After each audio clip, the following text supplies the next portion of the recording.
গাইবান্ধায় তিস্তা, করতোয়া ও ব্রহ্মপুত্রের ভাঙন শুরু হয়েছে। ফুলছড়ির ৫টি গ্রাম ও সদরের মোল্লারচর ভাঙছে ব্রহ্মপুত্রে, আর তিস্তায় বিলীন হচ্ছে সুন্দরগঞ্জের বিভিন্ন গ্রাম।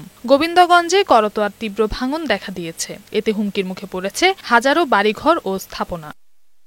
আবাদি জমি ও বসতভিটা নদীতে বিলীন হওয়ায় দিশেহারা তীরবর্তী বাসিন্দারা। ৩-৪টা ভাঙান দিছি, জমা জমি তামানে শেষ।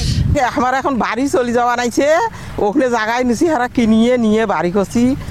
এখন দিল্লি আবাদি জমি আসলে সম্পূর্ণ জমি ভাঙি চুরি গেছে। এখন বাড়ি ভিটাতে এখানে ভাঙি যাওয়া নাকছে। পানি উন্নয়ন বোর্ডে তারা জিও ব্যাগ বা ব্লকিং করার কথা বললেও আর আসে নাই। 10 দিন 15 দিন সময় দেওয়া আর আসে নাই।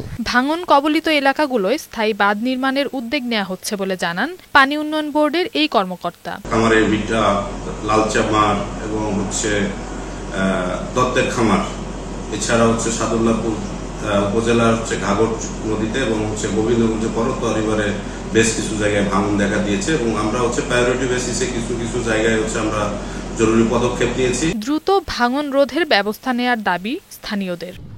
নওশীন জান্নাত, বৈশাখী সংবাদ।